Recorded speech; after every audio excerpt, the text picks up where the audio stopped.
Nice to see you. Nice to see you. Yeah, Happy to be back You here. were here not too long ago. You were at the SNL 50th, right? Yeah, that's right. Yeah. That was pretty rad. Yeah. It was amazing. It was so great. You know, one of the things that's really fun about watching that show happen, besides all the amazing sketches and just, it was so jam-packed with talent, both on the stage and also in the audience too. It was just one of those nights where... The audience was insane. Yeah, your head's on a swivel, just like, I can't believe he's here. Yeah.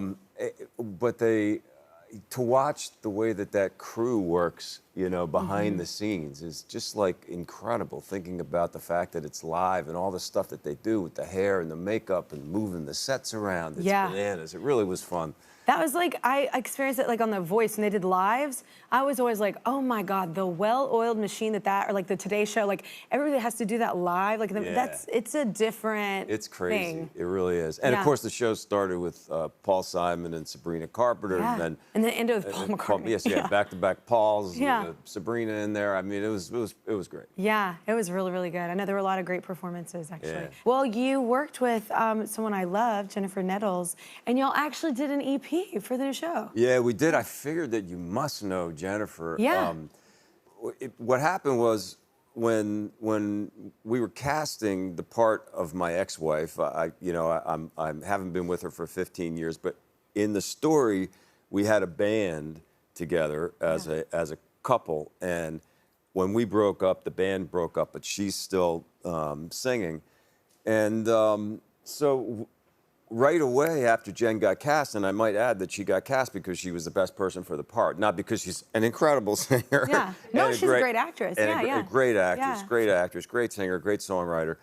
And right away we wrote a song for the show, and then we kept writing, and then I wrote one with my brother, and then I wrote one by myself, and she wrote one by herself. You know, all from the point of view of these two characters. Not all of them made it into the show. You know, 3 of them did, I think. But it was a great, really fun exercise of, like, you know, trying to write from a character's perspective, like going back in, and my character hasn't picked up the guitar in like 15 years, so I was thinking about who he would be as a younger man, and it was really a lot of fun. And then after we finished, Jen was like, you know, what are we going to do with these songs? Let's cut them. So we did.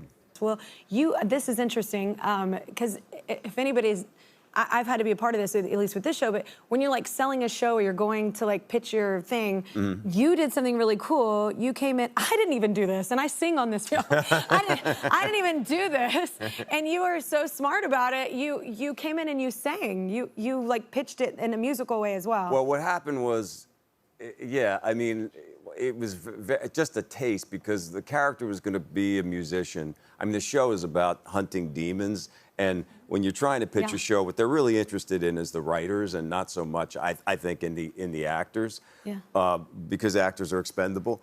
Can't hear that enough. But we just wanted to just give a little bit of a flavor to what it would be. So yeah, I would just kind of grab a guitar. I just thought those people are always in the rooms hearing, thing after thing. I thought it was really clever. It was an unusual idea. Yeah. And, clearly they liked it. Did you play the same song when you were pitching, or was it a different one all the time? Yeah, we played the same song. What was the song? The song was a song called Ain't No Grave, which is sort of like it's a traditional song. The version that I had been sent was like a Johnny Cash version. So it's, they just, the guy that created the series said, maybe that's the song. He had sent it to me on it, and I was like, yeah, let's play that. Yeah. So you just like played it out of nowhere? Totally, yeah. So you're like comfortable with playing something out of nowhere? Oh my God.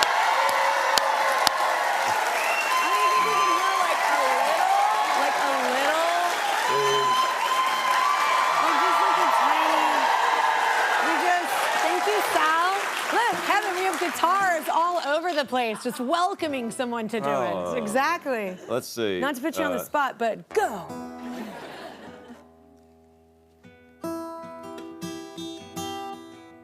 Let's see.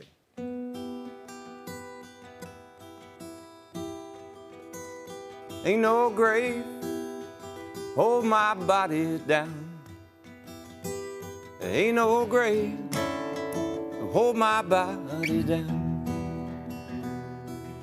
When I hear that trumpet sound, rise up out of the ground, ain't no grave can hold my body down. Something like that. To set up the show. That's perfect. Oh, man. All right, well, we need to take a quick break, but we have an audience member to help us out. Kevin, I'm a huge fan. When I was 10 years old, you starred in a movie that scared the absolute crap out of me. It was Hollow Man, and I had nightmares for weeks. But it made me love horror and thriller movies, so I can't wait to watch The Bondsman.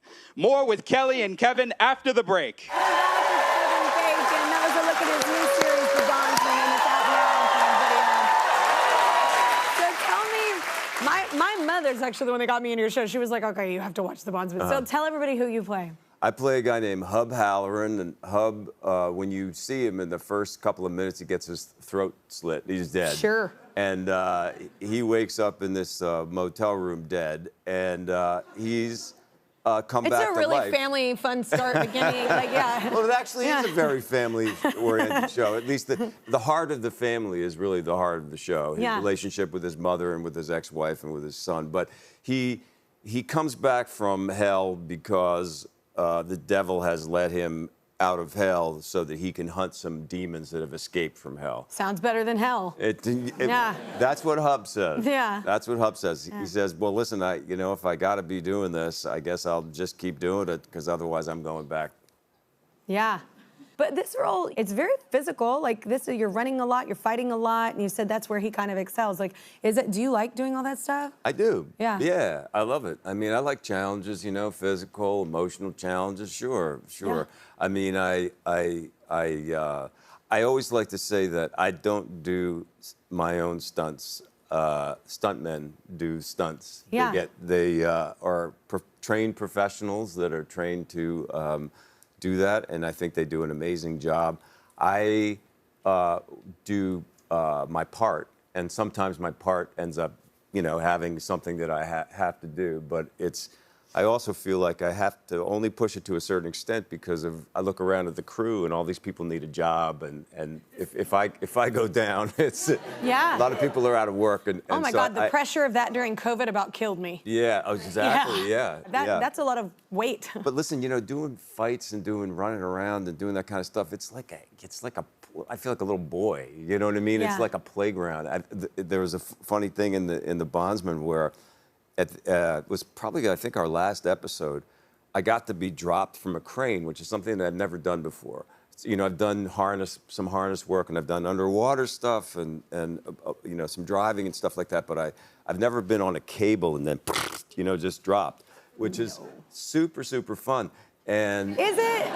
Yeah, but okay. But what was crazy about it? Did you see that movie, The Fall Guy? Really did. Right. Okay. Yeah. You have them Fall Guy and starts. that's exactly why I'll never do it. Yeah. They're like, it only happens 1% of the time. I'm like, welcome to the 1% it would happen. Like. Yes, if you don't remember this movie, Ryan Gosling was playing a stuntman, and at the very beginning of the movie, he gets dropped, from the crane. Basically the same thing, although his was probably about 3 times as high as mine. But it doesn't quite work, and he gets injured, right? Mm-hmm. So it's like a really terrifying thing. I watched that. I'm not kidding. The night before they dropped me. What? Just coincidentally, and you were completely thinking of that while on the crane. Of course I was. Yeah. Yeah, of course I was. But it still was fun. Oh no, that's like people are like, you want to go bungee jumping, and I'm like, no. No, I don't want to bungee jump. I don't want to jump out of a plane. I want to do it all at work. Unless the plane is going down, I'm not jumping out for any other reason. Like, there's no reason. So I hear that you screened Bondsman at South by Southwest. Yeah. Is that right? Is that where Kira saw it for the first time too? She saw it for the first time. We didn't screen the whole thing. We screened the first 8 minutes of it. I was doing a panel, and then we showed the first 8 minutes of it. And Kira doesn't look at my stuff while I'm doing it. I'm seeing cut after cut after cut, and I look at all my dailies, and I'm like super I'm so in it, and I'll talk to her about it. Or if there's something that I'm really worried about, I'll say, honey, can you please look at this scene? Did I completely bad in this scene, or is it going to be okay? But she doesn't but she likes to wait until it comes out. Yeah. And so this was really the first time that she had seen anything cut or pretty much any of it. And it was a big crowd there. And, you know, you make something for television or for a streamer or whatever you call it, and you don't get the experience of ever seeing it with an audience in the same way that you do making movies. You know, I mean, I started out with movies, and I never thought of that. Yeah, you don't. Yeah, you don't. I mean, you know, I would go into the back of a theater and want to watch it with a crowd, you know, because that's what's so exciting. And so this was a real great, you know, rare opportunity to see it, and people really responded to it a lot. And I saw her, I looked at her, the lights came back up, and she was on the front row. She was like, That's so nice. And she's going to be honest, you know? She'll be honest with you. Oh, 100%. Yeah, she would be like, Yeah. Throughout his career, Kevin has been in some truly memorable shows and movies, but what does he remember from making those? Well, we're going to find out. This is Scenes and Stories. Scenes and Stories. That's one of my favorite jingles, y'all. I like that one. All right. All we do here is show a scene from one of Kevin's movies or shows, and he will tell us the behind-the-scenes story of that project, or just anything that comes to his mind when he sees the photos. So, I love this one. This is the first one, the River Wild. You are a good bad guy, man. I don't know what that means. This was great. I mean, I love making this movie. First off, you know, I would say you could put Meryl Streep at the top of my list of people whose work I would aspire to, you know, and she's just such an incredible talent. So to get a chance to be in a movie with her and with David Strathairn and John C. Reilly, it was amazing. It was very hard. I mean, you look at this river here. The whole movie is this kind of thing. Like that's a lot of work. We all came out of the boat at one point or another, had to be rescued. It was a very physical movie and you know, fun but frightening. I mean. Yeah, no, my friends are like, you want to go whitewater rafting? And I was like, I'm not 25, so no. No. Next, Friday the 13th. This is unfortunate. I think were you a camp counselor in that one? I was a camp counselor, I think, or a camp, I don't know. Yeah. I thought I'm supposed to remember all these. But I can tell you something about this particular picture where I'm dead, and if you came back from that, that would be amazing. This is, when it comes to signing pictures, when people show up and give you a picture to sign, this is the #1 picture that people want me to sign. And I often say, you really want me to sign another picture of me dead? It's you know, I get it, but. Can I second this. Okay, the one picture people bring to me, I look like Sloth from Goonies. But you're not dead. It's full on like, it's like the worst, most unattractive. I'm like, sure thing, can't wait to sign it. Thanks for capturing the best side. Anyway, you are right, that gets weird. All right, next, Apollo 13. Such a good cast as well, yeah. You're like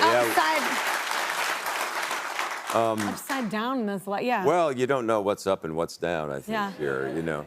It was amazing making this movie because one of the things that we did is you can't create anti-gravity on Earth. There's no such thing as an anti-gravity chamber. So the way that NASA was training their astronauts to work in zero gravity was they had this thing called the KC-135, which was an airplane they called it the Vomit Comet, that they would fly out over the Gulf of Mexico. Yeah. And the pilot would take the plane straight up and then have it dive, and then go straight up and dive and straight up.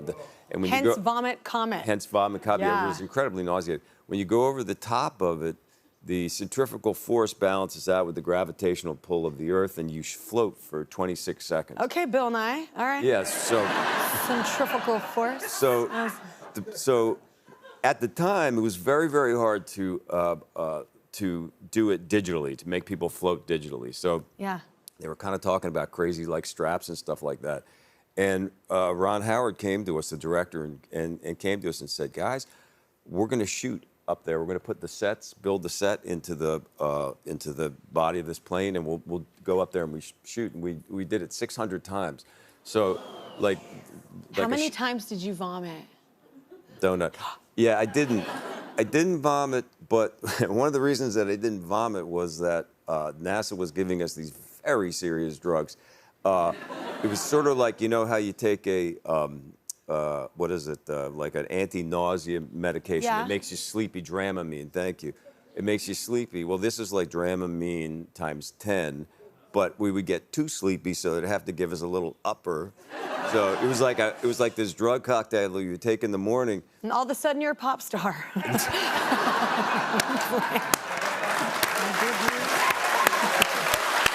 Must keep going. Must keep going. Exactly. Sorry. No, it's good. It's good. All right, that is Kevin Bacon, Scenes and Stories. You're welcome, America. His new show is called The Bondsman. You can see it on Prime Video.